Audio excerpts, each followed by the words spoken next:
Bonjour à tous, nous voilà pour un nouveau cours du Grand Rabbin d'Israël, le Rav Yitzhak Yosef Shlita. Cette semaine, nous allons parler des lois de Rosh Hashanah. Si Dieu veut, nous allons bientôt arriver à Rosh Hashanah et Ba'alenu Tova, qui arrive avec nous, Bezrat Hashem, avec beaucoup de barachot. C'est tout ce que l'on souhaite. Et nous allons, si Dieu veut, essayer de parler de Rosh Hashanah en vue du Covid-19. Nous sommes encore dans cette situation assez précaire de cette pandémie, en espérant, si Dieu veut, que d'ici là, les choses se tassent et avancent avec l'aide d'Hachem. Mais entre-temps, nous sommes obligés de parler au niveau halachique, comment se placer au niveau halachique en vue du Covid-19 face à Rosh Hashanah, face à Kippour. Et avec l'aide d'Hachem, nous allons essayer de parler de tout ça.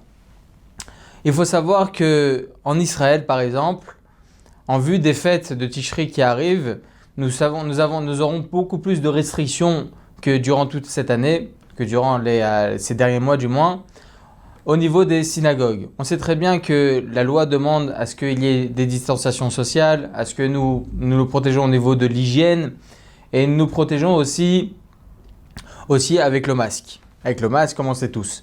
Maintenant, étant donné que nous avons le problème de distanciation sociale, nous avons aussi le problème des synagogues. Les synagogues vont être complètement disloquées. Nous aurons automatiquement et obligatoirement beaucoup plus de minyanim, beaucoup plus d'endroits où il y aura 10-15 personnes maximum. Et donc, par extension, nous sommes dans l'obligation de trouver beaucoup plus de shaliach tzibour, d'officiants. Il faut savoir qu'au niveau halachique, on sait très bien que lorsqu'arrivent les semaines de Yamim Noraim, les semaines de Tishrei, les fêtes les Slichot, etc., nous devons de trouver des officiants qui sont aptes à jouer ce rôle-là d'officiant. Toute l'année, il faut faire attention pour Shacharit, pour Mincha, pour Avit, pour toutes les prières, de trouver des officiants qui soient Yirei Shamayim, des personnes craignant Hachem.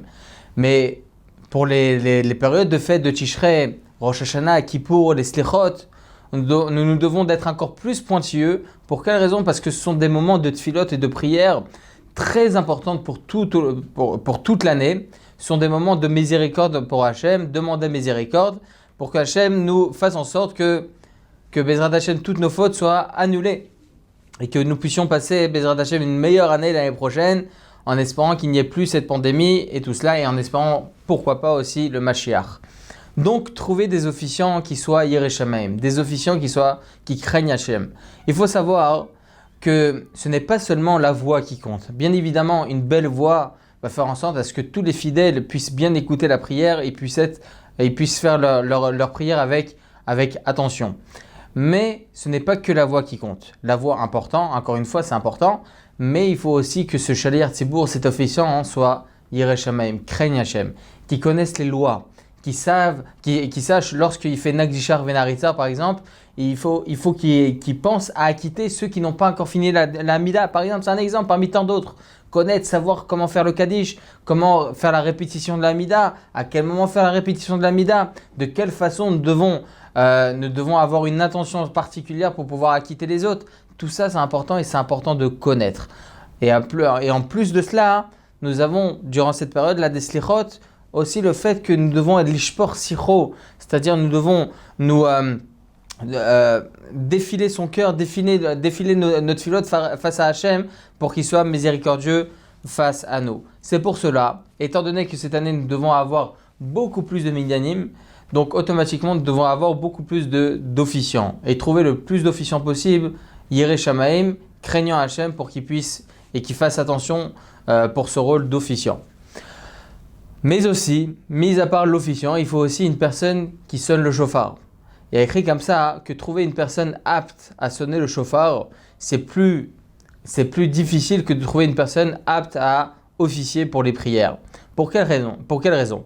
Parce que ce n'est pas encore une fois le fait qu'une personne doit avoir une puissance pulmonaire pour pouvoir faire sortir un son du shofar, faire tashra, tasha, tarat, sans son, c'est très très difficile.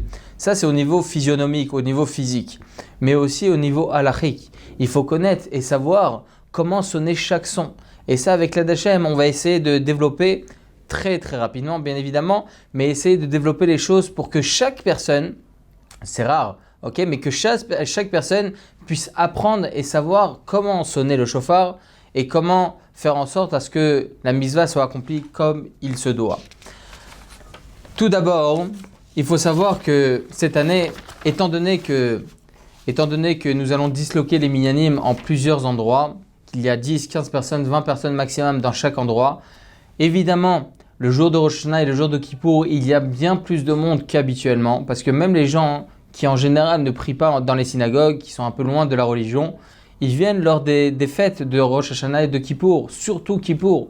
Donc, Baruch Hashem, le nombre de juifs qui vont prier le jour de Kippour est bien plus important et donc automatiquement, on aura beaucoup plus d'importance à trouver des Shaler Tzibour et des personnes qui fassent le shofar comme il se doit, parce qu'on aura beaucoup plus de minyanim automatiquement. Mais il ne faut pas mettre de côté Chaz v'Shalom les femmes. Les femmes en général, ils prient dans la Ezrat Nashim. En général, une femme, elle n'a pas l'obligation de venir prier à la synagogue, comme on le sait très bien. L'obligation de prier avec un public, c'est uniquement les hommes. Les femmes, elles n'ont pas cette obligation-là, n'ont pas du tout cette obligation. Donc une femme qui veut prier à la maison, elle a tout à fait le droit de prier à la maison. Mais le jour de Rosh Hashanah, nous avons durant la tfila, durant la prière, nous avons la mitzvah du shofar, une mitzvah de la Torah. Tekou ba shofar, et écrit comme ça, il faut sonner le shofar le jour de Rosh Hashanah. Donc, le premier jour, il est de la Torah. Sonner le shofar le premier jour, il est de la Torah. Le second jour, on sait très bien qu'il y a 2 jours de Rosh Hashanah. Le second jour, il est d'ordre rabbinique. Cette année, Rosh Hashanah, il tombe Shabbat. Donc le premier jour, ça tombe Shabbat. On sait très bien que le premier jour qui tombe Shabbat, on ne fait pas la tkiyat shofar, on ne sonne pas du shofar. Pour quelle raison? C'est écrit dans la Gemara, de peur qu'on en arrive à le porter dans un endroit public. Cette takana, cette institution de nos sages d'annuler cette mitzvah du shofar, de peur que nous allons porter dans un endroit public, existe même aujourd'hui, même si nous avons le hérouv, même si nous avons toutes les modalités pour ne pas transgresser un tel interdit, quand bien même takana bimkoma lozaza, c'est-à-dire qu'une institution rabbinique ne change pas, reste même si la raison de cette institution n'existe plus réellement. À plus forte raison en France, etc., dans les endroits où il n'y a pas de hérouv, évidemment que cette takana doit rester, mais même en Israël où il y a un hérouv, il ne faut pas sonner le shofar, c'est interdit de sonner le shofar le premier jour de Rosh Hashanah lorsque ça tombe le Shabbat. Donc cette année, la seule sonnerie du shofar que nous aurons, ce sera le deuxième jour de Rosh Hashanah qui sera dimanche. Donc les femmes, elles ont l'habitude de venir écouter à la synagogue le shofar. Mais cette année, étant donné que nous allons disloquer les minyanim, il faut faire en sorte que chaque personne, chaque communauté fasse en sorte de trouver les moyens nécessaires, que ce soit au niveau dimension, au niveau distance, au niveau de tout ce qu'il faut pour avoir les modalités nécessaires pour pouvoir accueillir aussi les femmes, mais aussi au niveau halachique. Faire attention à ce que toutes les modalités halachiques soient mises en valeur et soient mises en œuvre pour que les tfilotes, nos prières, soient bien acceptées vis-à-vis d'Hachem, envers Hachem. Il faut faire attention à ce qu'il y ait le plus de sniout possible, la pudeur, mettre la mechitza, les parois, faire en sorte, en tout cas, à ce que les femmes soient présentes, certes, mais tout en gardant la halakha, tout en gardant la pudeur. Donc, ces femmes-là viennent pour écouter le shofar. Elles viennent pour écouter le shofar. Est-ce qu'elles sont dans l'obligation d'écouter le shofar ou pas? Est-ce que, si elles sont dans l'obligation, est-ce qu'on doit leur faire le shofar avec bracha ou pas? Les femmes qui ne se trouvent pas à la synagogue, qui sont à la maison, est-ce qu'on doit leur faire écouter le shofar obligatoirement ou pas? Est-ce avec bracha ou pas? Tout cela, Bezrat Hashem, nous allons essayer de développer, encore une fois rapidement, mais sûrement. Il y a écrit comme ça dans le Shulchan Aruch, Siman 17 Halacha 2, ainsi que dans le Siman 589 Halacha 6, comme l'avis du Rambam. Le Rambam tranche la halacha que Kol Mizvot Aseh, Shazman Grama, Nashim Peturot. C'est écrit comme ça dans la Gemara. Toutes les mitzvot qui dépendent du temps, toutes les mitzvot positives qui dépendent du temps, les femmes, elles sont dispensées. Nous avons la mitzvah du lulav, c'est une mitzvah positive de la Torah. Les femmes, elles sont dispensées. Nous avons la mitzvah de la souka, c'est 7 jours dans l'année, pas plus. C'est une mitzvah qui dépend du temps. Les femmes, elles sont dispensées. Le shofar à Rosh Hashanah, c'est 2 jours dans l'année. Un jour cette année, étant donné que le premier jour c'est Shabbat, encore une fois. Mais en tout cas, c'est défini par un temps spécifique qui est le début du mois de Tishrei, Rosh Hashanah, la nouvelle année. Alors, étant donné que c'est défini par un temps, les femmes, elles sont dispensées. Donc, première halakha, les femmes sont dispensées du shofar. Elle n'est pas obligée, une femme n'est pas obligée d'écouter le shofar. Si elle veut écouter le shofar, c'est une misva. Il y a écrit comme ça dans le traité Kiddushin 31a. C'est écrit comme ça. Yoter mine metzuve veose, misheno metzuve veose. Un homme, une personne qui est dans l'obligation d'accomplir une misva, a plus de mérite qu'une personne qui accomplit cette misva sans en être dans l'obligation. Donc, pour ramener à notre cas à nous, un homme, il est dans l'obligation d'écouter le shofar. Donc, le fait qu'il va accomplir cette misva-là, il aura un grand mérite. Mais une personne qui n'est pas dans l'obligation d'écouter le shofar, comme les femmes, elle aura quand même, comme ils disent Tosafot sur place, elle aura quand même un mérite, mais elle n'est pas dans l'obligation. C'est-à-dire qu'une femme a tout à fait le droit d'accomplir les mitzvot qui dépendent du temps, évidemment. Et elle aura aussi un mérite, certes moindre par rapport à une personne qui est dans l'obligation de faire cette mitzvah, mais elle aura quand même un mérite. C'est pour ça que chaque femme, Baruch Hashem, dans le monde, en général les femmes juives, prennent sur elles cette mitzvah-là, cette coutume d'aller écouter le shofar, même si elles ne sont pas dans l'obligation.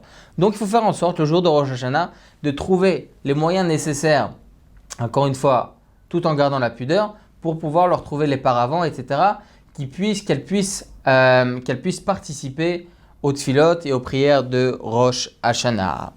Mais attention, il est vrai qu'une femme, elle n'est pas dans l'obligation d'accomplir, mais elle peut accomplir les mitzvot.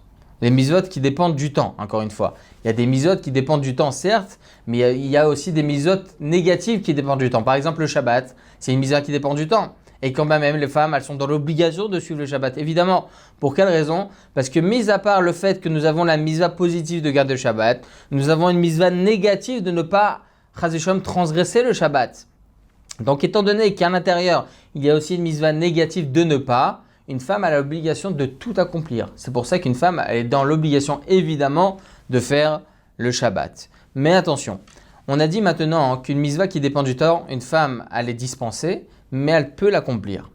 Elle peut l'accomplir. Mais peut-elle faire la bénédiction sur cette mitzvah ou pas? Alors, il s'agit là d'une discussion entre le Rambam et Rabbeinu Tam. Rambam, il pense, Rabbi Moshe ben Maimon, et il pense comme ça, qu'une femme qui est dans qui n'est pas dans l'obligation d'accomplir une mitzvah, parce que c'est une mitzvah qui dépend du temps, elle pourra l'accomplir, cette mitzvah évidemment, mais attention, chas v'shalom, interdit de faire la bracha sur cette bénédiction, sur cette mitzvah-là. Par exemple, une femme qui veut accomplir la mitzvah du lulav, qui va secouer le lulav, etc., les 4 espèces, elle pourra accomplir cette mitzvah sans problème, mais attention, chas v'shalom, ne pas faire la bracha. Si elle fait la bracha de al netilat lulav, elle fait une bracha levatala, une bénédiction en vain. Ça, c'est l'avis du Rambam. Rabbeinu Tam, il ne tient pas cet avis. Il tient, étant donné qu'une femme, elle peut accomplir cette mitzvah, elle peut aussi faire la bracha. Il y a écrit comme ça, Baruch atah Hashem Elokeinu melech haolam asher kideshanu b'mitzvotav v'tzivanu. Nous remercions Hashem qui nous a ordonné, v'tzivanu. Alors le Rambam, il dit, comment tu peux dire v'tzivanu en tant que femme, si tu n'es pas dans l'obligation de faire cette mitzvah? C'est rajouter quelque chose qui n'existait pas pour toi. V'tzivanu, non, on t'a rien ordonné. Alors que Rabbeinu Tam, il pense que v'tzivanu, tu nous as ordonné, cette bracha parle en fait sur la majorité du monde. Les hommes ont cette obligation-là, Kadosh Baruch Hu leur a ordonné. Donc la femme, elle peut aussi faire cette bracha. Alors, comment on tient la halakha? Il faut savoir que Maran HaShulchan Aruch dans Siman 17 halakha 2 dit et tranche la halakha comme le Rambam, qu'une femme qui n'est pas dans l'obligation d'accomplir une mitzvah, car il s'agit d'une mitzvah qui dépend du temps, une mitzvah positive qui dépend du temps, une femme qui fait cette bracha, une bracha sur cette mitzvah-là, alors ça sera considéré comme étant une bénédiction en vain. Ça, c'est l'avis du Shulchan Aruch. Les Sfaradim, nous sommes dans l'obligation de suivre le Shulchan Aruch, donc c'est une bénédiction en vain. Même s'il y a certaines coutumes, chas v'shalom, il faut faire attention, il y a un safek bracha levatala. Faire attention de ne pas faire une bracha qui, chas v'shalom, peut être considérée comme en vain. Encore une fois, dire une bénédiction en vain, selon la plupart des Rishonim, il s'agit d'une interdiction de la Torah. Lo tisa et Shem Hashem lashav, tu ne diras pas le nom d'Hashem en vain. Le fait de dire une beracha en vain, c'est considéré comme avoir transgressé l'interdit de Lo tisa et Shem Hashem lashav. Et donc, selon Rabbi Yehoshua Matarani, c'est considéré encore une fois comme Bal Tosif, c'est-à-dire que mis à part le fait que cette femme-là aura dit une bénédiction en vain, Elle aura aussi transgressé l'interdit de Baal Tosif, ne pas rajouter des mitzvot qui ne lui sont pas, qui ne lui sont pas concernées. Pardon. Donc, mis à part, selon Rabbi Yehoshua Matarani, mis à part le fait qu'elle aura transgressé le fait d'avoir dit une bénédiction en vain, elle aura aussi rajouté l'interdit de Baal Tosif, ne pas rajouter des mitzvot qui ne la concernent pas. Il est vrai qu'une femme a la possibilité d'accomplir une mitzvah qui ne la concerne pas. Comme on a dit au préalable, on a rapporté dans la Gemara Kiddushin qu'une femme aussi elle a un mérite d'accomplir une mitzvah qui ne sont pas obligatoires. Mais quand bien même, le fait d'avoir dit une bénédiction en vain, c'est problématique. Faire très très attention à cela. Donc comme on a dit, le Shulchan Aruch tranche comme ça la halakha qu'il ne faut pas qu'une femme dise une bracha sur une mitzvah qui dépend du temps. Comme ça, il tranche le Shulchan Aruch, Maran Shulchan Aruch. Il est vrai que le Rama, il tranche autrement. Son Rama, il tient comme Rabbeinu Tam qu'une femme elle a la possibilité de dire une bénédiction sur une mitzvah qui dépend du temps. Mais nous tenons comme le Rambam, d'ailleurs Rabbeinu Ephraim, le Smag, le Orzaroua, Rabbeinu Manoach, le Rava Magid, et comme ça il tient le Shulchan Aruch, qu'une femme qui accomplit une mitzvah qui dépend du temps, elle ne doit pas faire Chas v'Shalom de bracha dessus. C'est pour ça que sur le lulav, sur la souka, n'importe, elle ne fait pas de bracha, parce que ce sont des mitzvot qui dépendent du temps. Donc faire très très attention à cela, que Be'ezrat Hashem Yitbarach, nous puissions tous accomplir les mitzvot de Rosh Hashanah comme il faut, les mitzvot du shofar comme il faut, et que si Dieu veut, avec l'aide d'Hashem, nous puissions revoir le Beth Amikdash très très bientôt. Amen va Amen.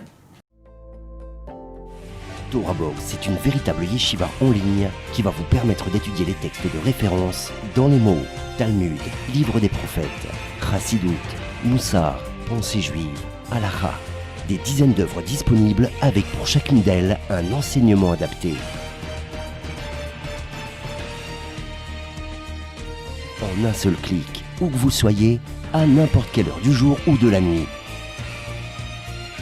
Étudiez enfin tous les sujets que vous avez toujours rêvé d'approfondir. Alors, travailler le GAN, c'est la socle du vrai Torah, c'est travailler les paroles de l'étude de la Torah.